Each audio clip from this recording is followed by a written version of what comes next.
Well, welcome back. I'm Keeney, and today I'm going to be your YouTube guide, so have fun with that. We have not had much in the way of diagnostics lately. It's been a whole bunch of hard replacement parts stuffs, but I think we got a diag video we can go through today.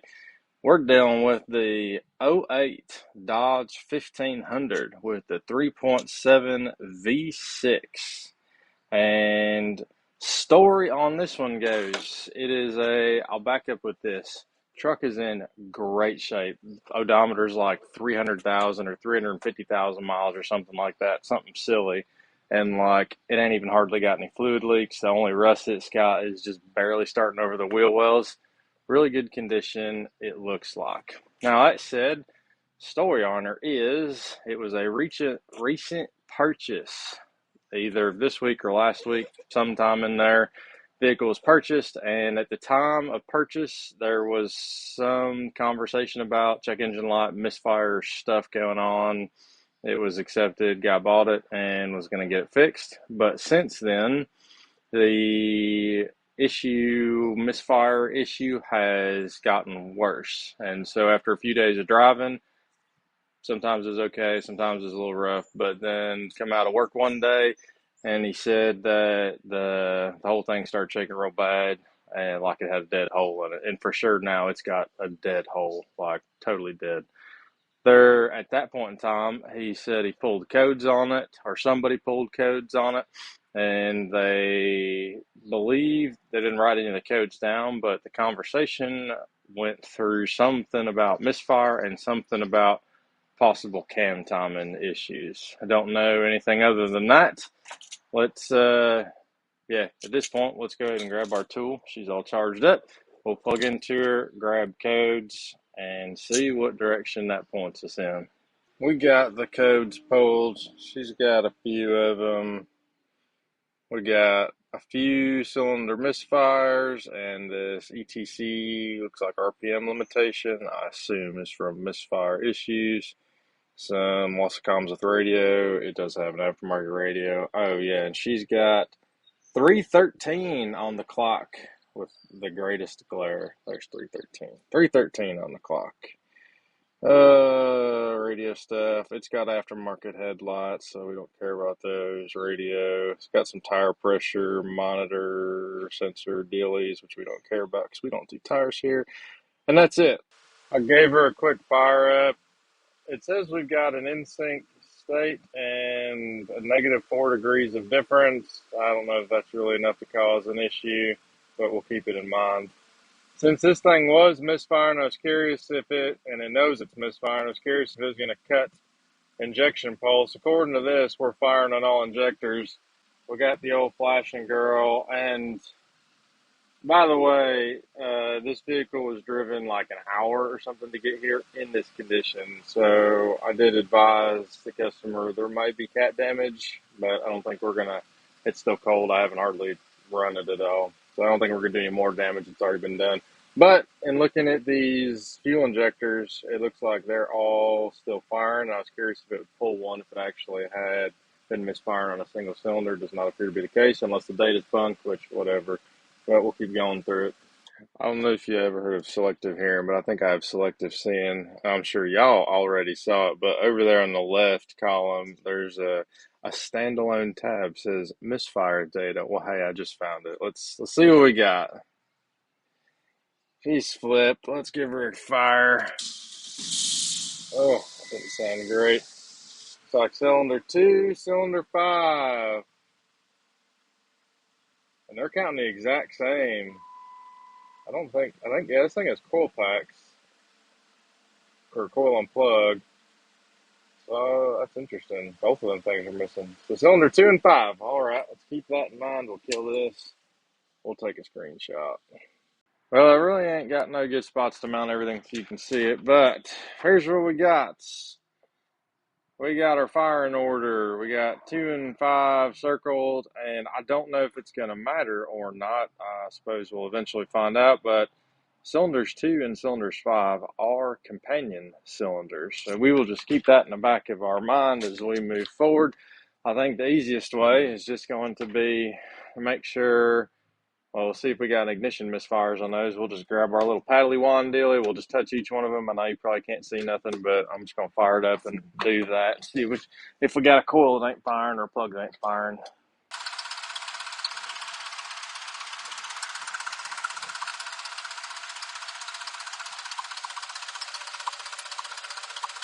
So that one's firing. Ooh, that one looks weird.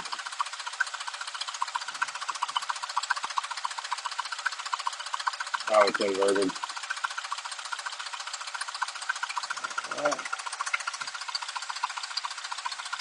Ooh, nothing. Oh, wait. Nothing's firing.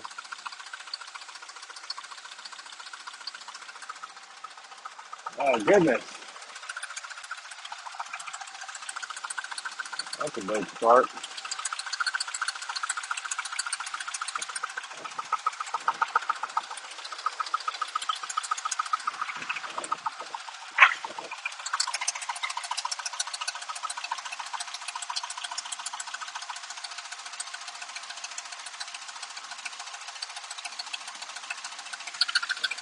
Well, if you don't know that I don't like wands, now you do. I don't like wands. But pretty well cut that last section out because it's going to be useless. I went through the cylinder order, not the firing order. So just cylinders 1, 2, 3, 4, 5, 6, alternating back and side on each sides of the engine. And I took a screenshot of each one. So this is coil pack 1. Looks like it's only getting up to, I don't know, we'll call it 600 volts, something like that. Again, screenshot, but because we've got this initial spike here and then some reaction stuff noise there. But either way, it looks like we're getting a little bit of fire in there, but our initial line looks like, I'm just going to call it 500 volts. That seems a bit low. Cylinder 2, same thing, except we're really blurry now because that's cool. Focus! I don't know what to do. There she goes. No, wrong way. Let's do it that way. Regardless, it's up to like 500 volts there in the beginning. I don't know if she's blurry.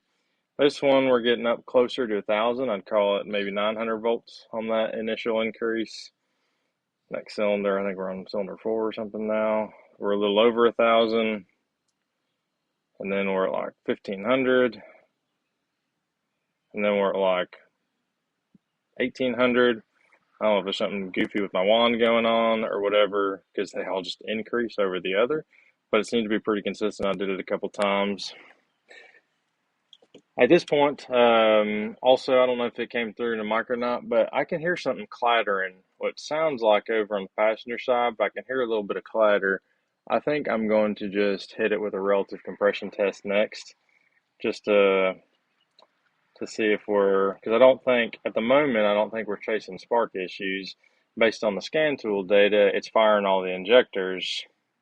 We get a little bit of clatter, and we've got a little bit of data on spark and fuel. I'm going to go after compression next just to follow that little path down a little bit. Let's get it set up for it. Right, we got channel A is our attenuated back probe on coil 1 control, and 2 is starter or battery clamp deal. Let's key on. I'm gonna reset this actually. Give it a crank. Oh wait, I don't know if this thing has a clear flood mode or not. Oh, I'm making a mess. Oh, we're gonna try clear flood. Oh yeah.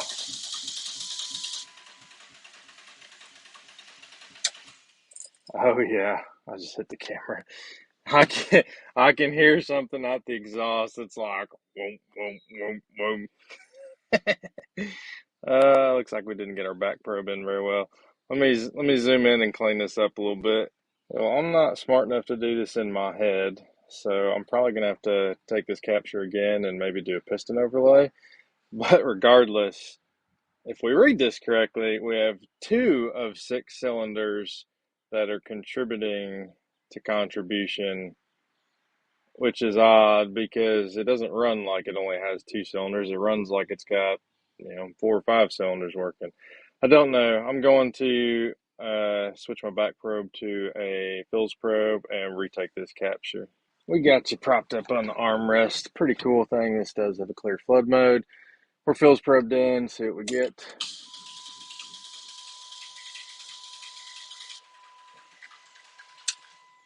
I think I'm zoomed out way too far for it to capture the ignition event. I still kind of caught it. I could probably change the scale too. Let's go to 500 volts. Yeah, no, I did capture it. So we're on, and that's weird. That's weird to me. I don't know what is going on with this. Let me zoom in a little bit. I'm gonna take this capture one more time, see if I can't get a little bit more granular. Crank in.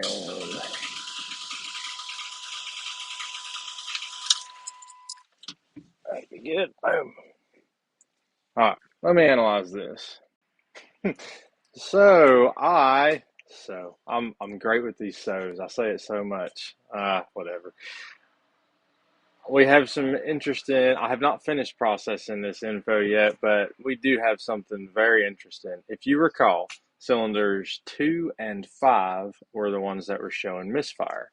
Let me flip this and let me guide you towards our piston chart. And so we have another so, but in addition to that, we've got our coil firing right here for cylinder 1 and our coil firing right here for cylinder 1. And we got our piston chart. And our high points on our green trace, you can see end at cylinder 5 compression. That's when we have a high point there. And our next high point is at the end of the compression stroke of cylinder 2. That means cylinder 2 and cylinder 5 have good compression, and the rest appear to not have good compression. Perhaps we have a diagnostic anomaly inside the control strategy for the engine computer where it only knows cylinders 2 and 5 are contributing for some reason, and so it flags it against the misfires against those. I don't know how that logic works. I think it's potentially a little software bug, though I don't think that the calibrators of this engine probably thought that the engine would run on 2 cylinders or less. That said, I'm still going to process the rest of this through. I want to be able, so we'll set this table properly. We're at the limits of what I would call good diagnostics, or I should say effective diagnostics. When the time comes, I will be investing heavily into in-cylinder pressure transducer classes, but that investment is not here yet. I'll get more of these vehicles, and it will be soon. That said, I want to be able to figure out what is going on internally to this engine without taking it apart. And I think my next, besides live cars, I think my next step is we're going to in-cylinder pressure transduce probably cylinder 2 and cylinder 1. I think they're going to be easy to get to, and look for pattern differences on those that will see if we can find something that will tell us specifically what is going on. I can knuckle drag my way through some like single cylinder issues. When we get to multiples, I don't know how effective I'm going to be. Regardless, the valve covers are probably going to at least come off. We'll at least put eyes on it. But before I take the engine apart, I want to get as much data as I can so I know what I'm looking for when I go inside. Let me finish processing. Perhaps we will move to transducer next, and I'll get you back then. I just pulled number 1 spark plug out to put the transducer in, and it is wet, but it does not smell like fuel. I thought it was fuel, and then I touched it with my finger, and it is like wet. I'm starting to think we've got coolant here. I think I'm going to grab the bore scope and stuff that in there first, but yeah, it doesn't come across on camera very well, but the whole tip of that is very wet. Well, it looks a little weird in cylinder 1. I'm not really sure what I'm looking at. I'm going to try and set this thing up so you can see the bore scope I got. I'm not going to do a screen record too. I'm just going to do a camera on camera, but this is odd. Well, I'm sure this is going to be a disaster, but what you're looking at there is the piston. You can kind of see piston. I don't know why my light got so dim. I don't remember how to push the button. Oh, that didn't freaking help. Anyway, there's the piston, there's the wall. On one of these cylinder walls, not that way, I think it's the other one, there is what looks like a bug splatter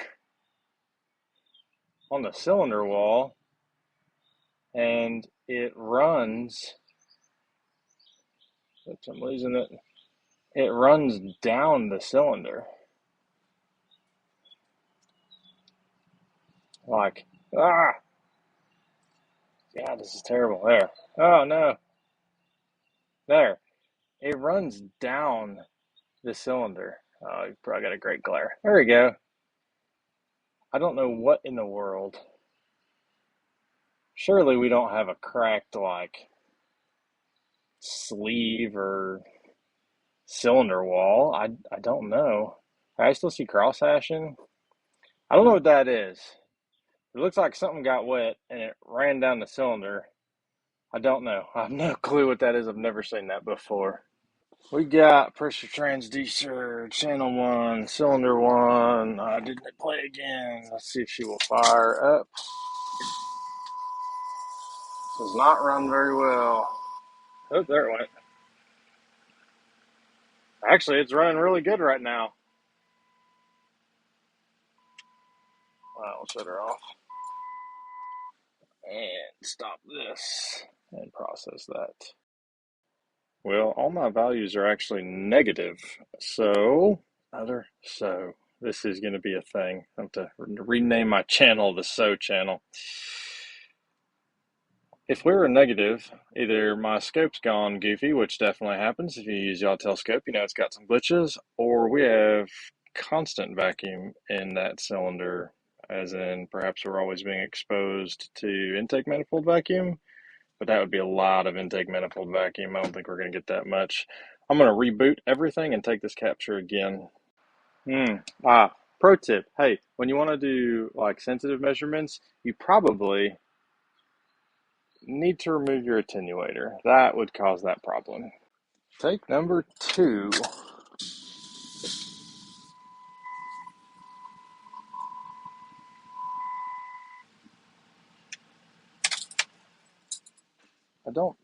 I don't know if it is running smoother because it's a cold start and the RPM's a little higher, or if something has fixed itself. That's a little difficult to tell. Let me process this. Well, now I'm super duper confused. We've got like 140 psi of compression. We've got like, we'll call it 7 psi. It seems a little high. 7 psi of exhaust stroke pressure. Yeah, that's a little high. But more so compression. Why do we have compression here? We didn't see it on the relative compression test. And I don't think we have a timing issue because here's our, oops, I just touched stuff. So we've got our 180 mark here and about 35 degrees. Where's my T1? So we're at 144 degrees and we're about transition from the bottom of the power stroke to the exhaust stroke. And that happens, so if it's 144 from 0, that's 180 minus 44. What is that, 30, 35 degrees? Did I do the math live? Yeah, 35 degrees before our exhaust stroke. And based on Chryslers I'm used to seeing with a single cam on a given head, I think this is single overhead cam. I really don't know, but that's about normal. I usually see 30 is usually the closest I've seen that's I've confirmed being in time. And so for us being at 35, I'm going to say that's okay. Exhaust back pressure is a little high. I wouldn't expect to see that much. Oh, wait, but this is, I don't know. This is interesting. Oh, no, I'm just a goofy. So this is an absolute sensor. If I zoom out real far, I brought cursor one back down. If I zoom out real far, that's so funny. This is going to be before I started the engine, and I've got the cursor set on that. That's atmospheric pressure, and that will tell us when we zoom back in our actual exhaust pressure above atmosphere is going to be 2.5, 3 psi. That's normal. Well, this is still interesting though. Why didn't we have starter drag? I'm gonna have to think about that one. We are now in cylinder 2, and my microphone's died, so this may sound like crap. But I also stuck the borescope down cylinder 2, and I did not see anything odd. We do have some carbon buildup for sure on the plug, but I don't see anything crazy. Let's give this thing a fire.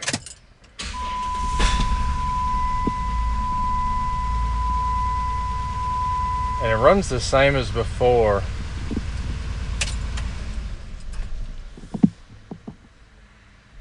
What I'm going to draw specific attention to is it really runs the same as before, even though cylinder 2, according to our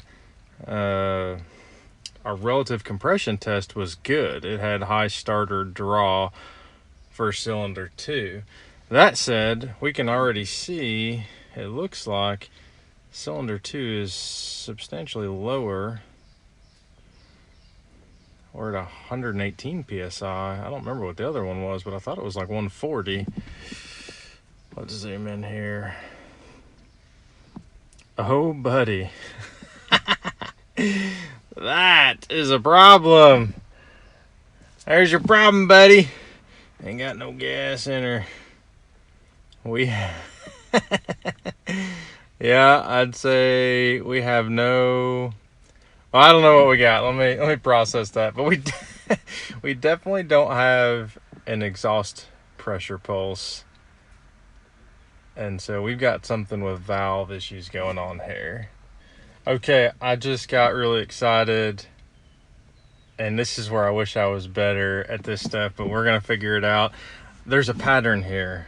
Well, there's a couple patterns here. Notice the high points. We have a high point, low point, high point, low point, high point, low point, blah, blah, blah.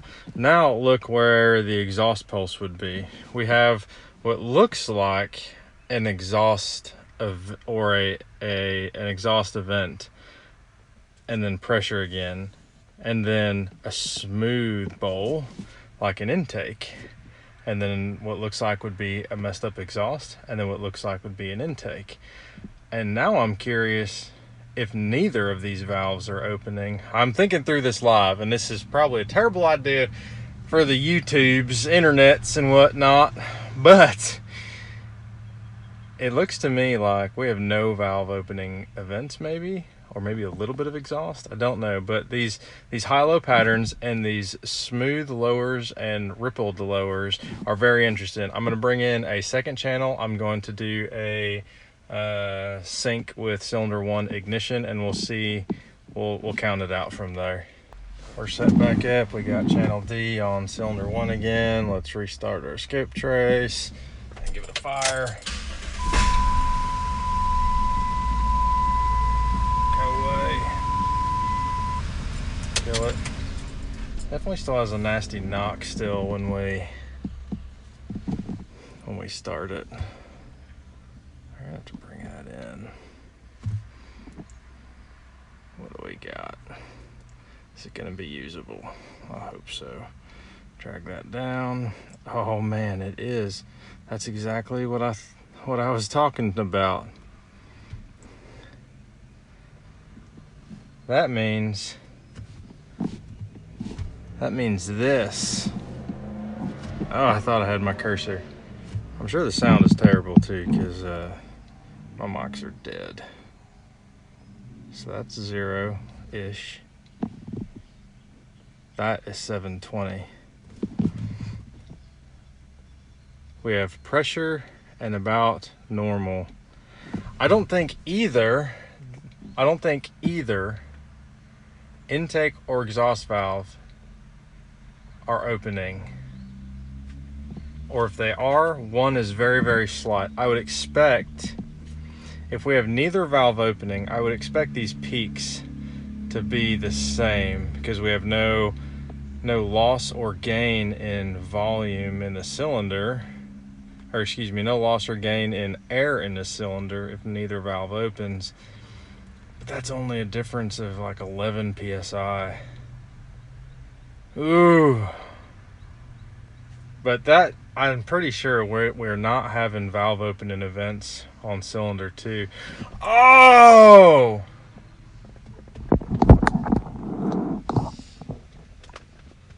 Okay. Hang on. we're still thinking if we do not have valve opening events on cylinder 2, that means when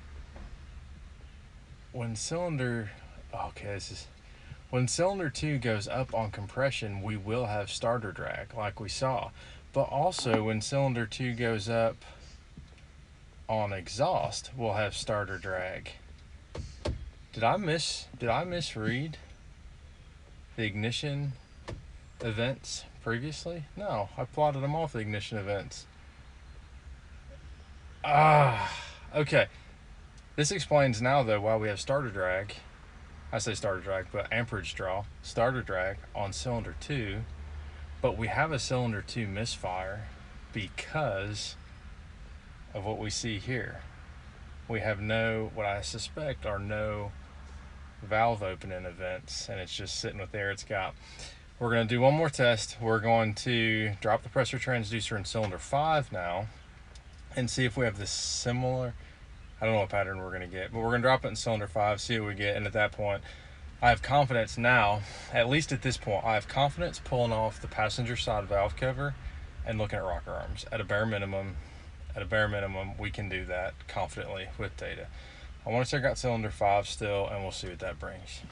Alright, we are back in action, and I got some different earbud microphones, and I'm pretty sure the audio on these suck. So, we're all going to deal with it. I had to deal with it in editing, and you're going to deal with it now.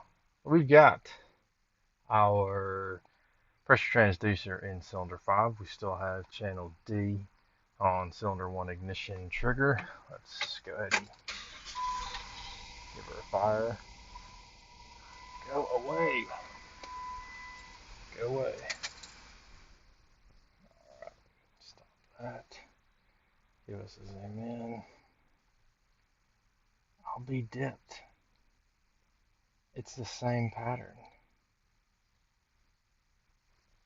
Holy smokes. What I do not know is I do not know nor understand why again, I'm going to pull the piston chart. I don't understand why we have some wavies on what I think is the exhaust stroke and not here. See, I'm not good enough at this. I really wish I was better at this stuff. I'm going to switch this to the computer, do some piston overlays, take a gander, see what we got. I'm so excited. I think I just figured it out. I was just splitting this up, and check it out. Our cylinder 1 firing event takes place around this ripple. I wonder, I guess I could do this for every cylinders, but I don't think I'm going to do that point. I wonder if we redid it the other way with a different cylinder firing when it had the waving, like the wavy on the old trace on cylinder 2, because this right now on screen is cylinder 5. But when we had the in-cylinder pressure transducer on cylinder 2, I bet there was another spark event on another cylinder at the same time, and I bet we just have piston speed accelerating, and so we get a ripple because on this example, cylinder 1 fires, and I'm assuming cylinder 1's making some power, even though it was covered in gunk or coolant or whatever it was. My assumptions. Cylinder 1 fires, that speeds up crankshaft rotation so much so that we get a ripple in cylinder 5 just because this crank speed changes. That is my suspicion. Y'all know who know this better. Tell me if I'm right or wrong. One of y'all YouTube certified mechanics is going to have to walk me through this. Now I'm second guessing what I said, and here's why. If you don't want to hear me talking to myself, I guess go away. Go watch another video. I got several. Why do we have, so this dash line here is going to be our 180 mark. That means, obviously, because we got valve issues here too on cylinder 5, that means this should be the start of our exhaust stroke, starting down here. And based on our previous conversation, if we get to about 145 degrees after 0, right there, that's about when the exhaust valve should start opening in this cylinder, assuming timing's right, valves are working and stuff. Why? That means, but in this point, here's why I'm second guessing everything. Where this cursor is right now, the cylinder is, excuse me, the piston is still moving down in the cylinder, albeit very, very, very little because it's almost at bottom, but it's still moving down in the cylinder. How is it then? Explain this to me, somebody who's smarter. If we have a fire and event here, how do we have an increase in pressure right there? There's a little blip. I know it's probably hard for you to see on camera, but right where this cursor is, there's an upward hill. You can see it better there now. If piston number 5 is still moving down, how do we get an increase in pressure here? Or is that a decrease in vacuum? Oh, hang on. Did I just answer my question? Oops, we're on the wrong thing. Somebody who's smarter than me needs to chime in and tell me what's up. We have a 2.5 psi difference. Cursor 1 is at -3. It is vacuum. It is vacuum. And cursor 2 is at almost 0. Oh man! Does that answer the question? I think I just answered it. I'm going to talk through this live again. Play me back at 2 times speed or something. I don't know. Maybe not. I don't know. I don't know. I can't. I was having a thought of, well, if it's vacuum and then the crank accelerates, that means to me though it should draw even more vacuum and shouldn't go positive. I don't have a clue. I'll stand by that. I don't know why this goes up right there. Somebody let me know.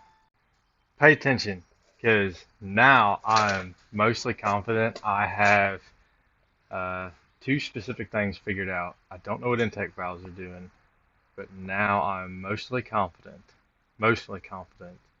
that cylinders 2 and cylinders 5 exhaust valves are not opening. Let's review. This is what we were looking at when we were sitting in the car.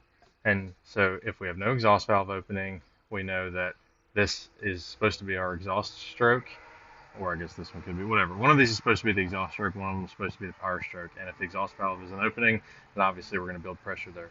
Now, let me go back. Okay, back to our piston chart and our relative compression test. We do not have 2 good cylinders and 4 low cylinders. Check it out. We have 4 normal cylinders and 2 extra compression cylinders. Track with me. Cylinder 5 right here. And we've got coming up on compression here. Obviously, when cylinder 5 is coming up on compression, we're going to have increase in starter draw. But remember, if cylinder 2 exhaust valve is not opening, this is now a compression stroke. We have double compression on this one, resulting in double-ish the starter drag. Same way over here. We have cylinder 5 coming up on exhaust stroke, but if the exhaust valve's not opening, we have a compression stroke. Cylinder 2, compression stroke. Boom. Cylinder 2 and 5. Cylinder 2 and 5. Man, I wish I was a betting man. I wish I could make money on this. I'm gonna call, and I haven't taken it apart yet, but we can come over here and look. Like, she's still all together. My bet for now is cylinder 2 and cylinder 5 have no exhaust valve opening. I'm wondering if it just spit a rocker out. I don't know what the intake valves are doing. So next, I'm going to stick a pressure transducer. I'm going to try or a pulse sensor. I'm going to try and stick a pulse sensor in the intake and recapture this again. We've got the pulse sensor going to brake booster, going to intake. We've got channel A going to cylinder 1 ignition coil. And we've got, I think, B or D, I don't remember. One of these channels going to cylinder 5 pressure transducer still. There we go. Looks like 20 or 30 would have been good. There she is. Die, we'll stop it. Okay, let me process this. We are at the absolute bound of my diagnostic limits and capabilities. I don't know how to read it. I don't know. I'm not good enough. I'm not smart enough.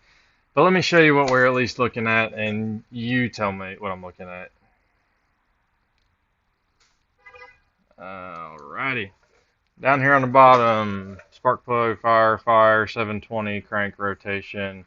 Also, every 720 we get these extra large whips, Now, if we think the pulse sensor, when it goes up, this is more positive pressure. When it goes down, it is more negative pressure, and it's a self-zeroing. But remember, up is positive, down is negative. The question I ask is, why do we get a large positive here? I don't know if that made any sense, but the pulse sensor is going to self-zero, so if you drop down to 20 inches of mercury, it's going to dip, and then holding at 20, it'll re-zero again. And so when you have the big whips, it's because we had changes in either direction or lack of change. I don't know. Maybe you can understand what I'm trying to say. I did my best to describe it on the screen. I'm calling, before we take this apart, I'm calling cylinder 5, cylinder 2, no exhaust valve opening. And I'm questioning cylinder 2, cylinder 5, no intake valve opening.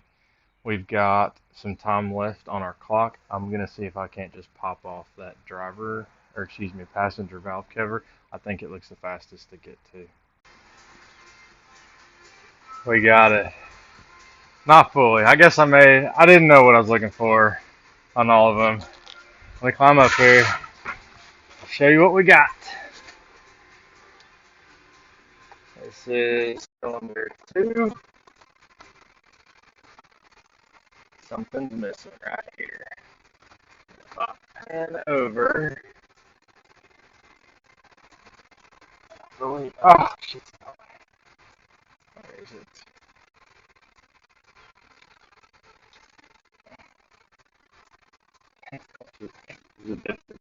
But I need to make a correction on some earlier scope stuff we were looking at with the pulse sensor.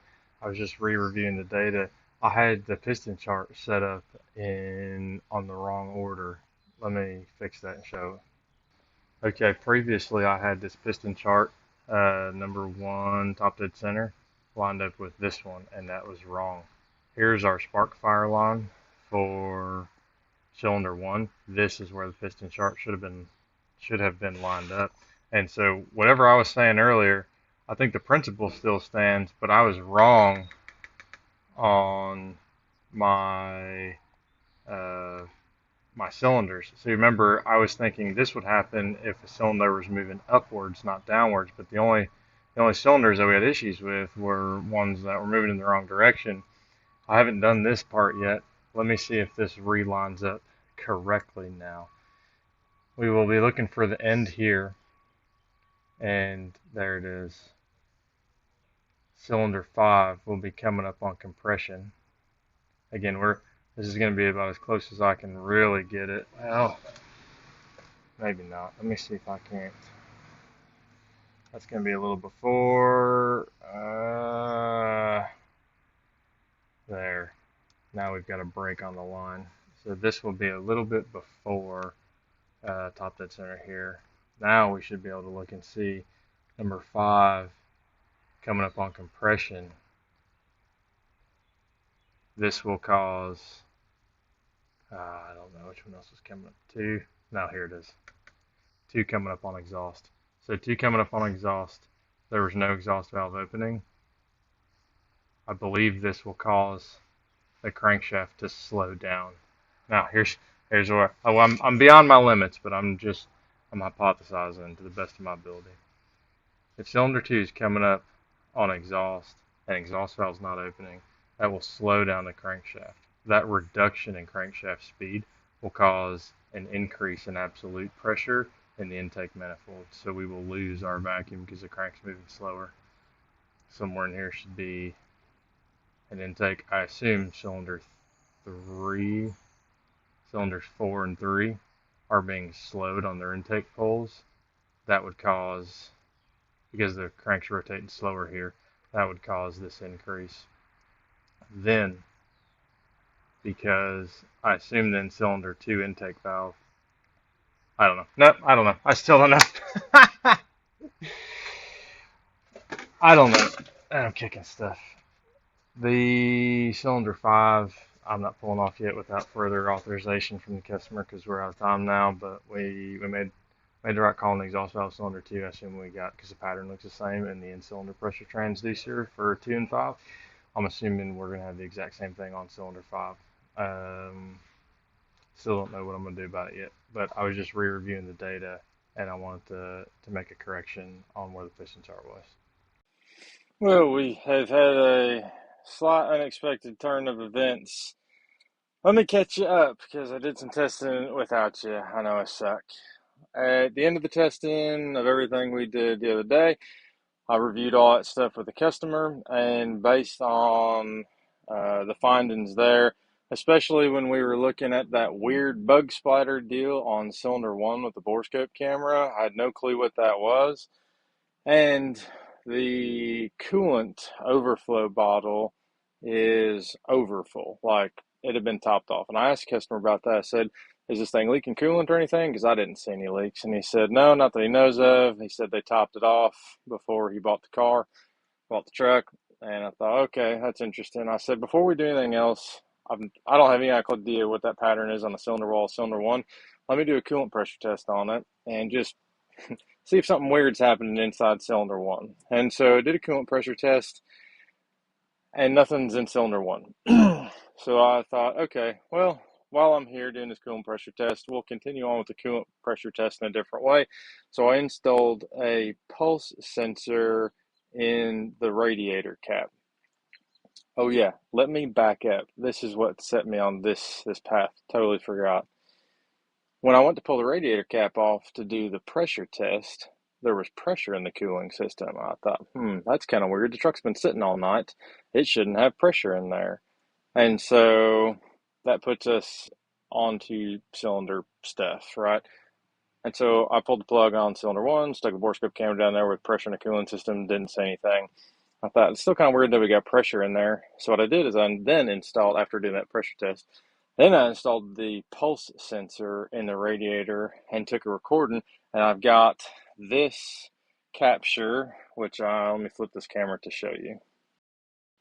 So this was the data I took. Red trace is pulse sensor in the radiator, where the radiator cap goes. Obviously, we got coal fire in cylinder 1 and green trace. And I got all these little bouncy deals, and I'm less concerned about those.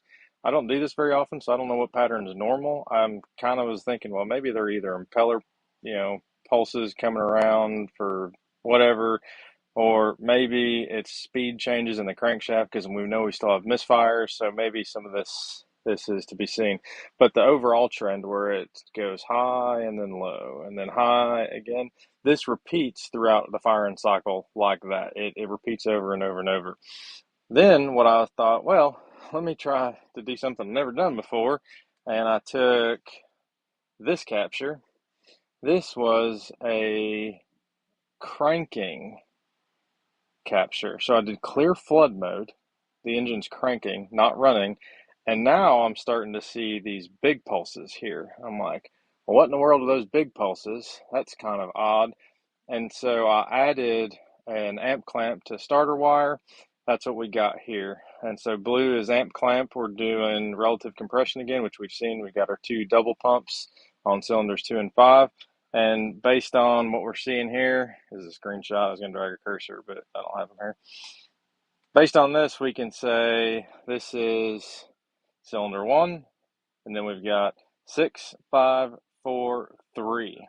On cylinder 3, we have a very large hump.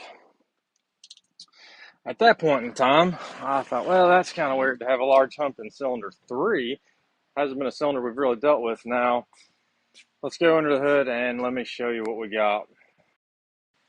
Okay, you're just going to have to straight up deal with this terrible angle. I don't know what to tell you. Right now, I have pressure in the cooling system, and we are looking down cylinder 3. You can see we got a puddle, and if I can flip this camera around somewhere, somehow,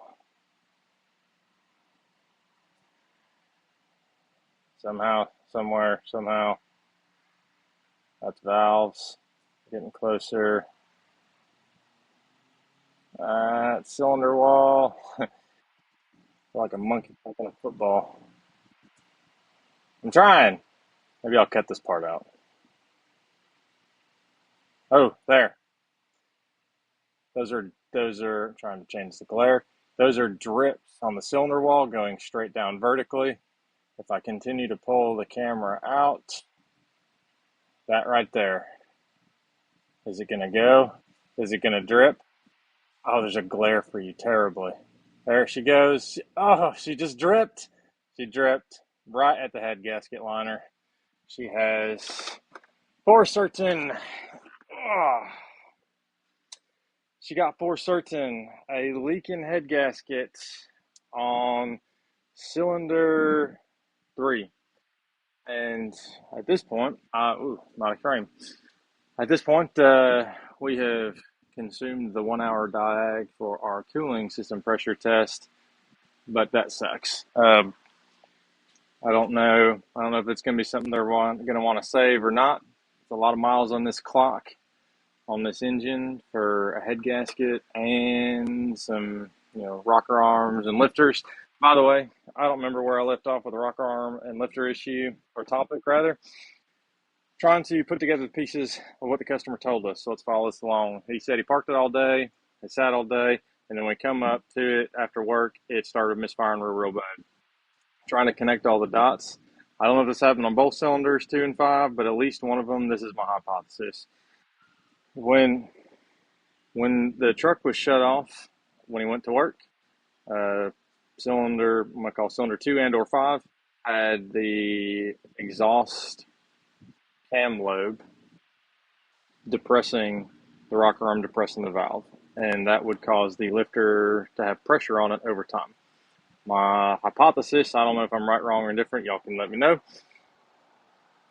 If that if that lifter got collapsed a little bit and got stuck or bled off over time or whatever and got stuck there, when he fired it up, that's what would cause a gap then between that lifter, that lifter and that rocker arm, thus allowing the rocker arm essentially just to fall out. Weird that it happened on what appears to be exhaust rocker arms on both banks, potentially at the same time. I don't know if it happened at the same time or not. Hard to tell.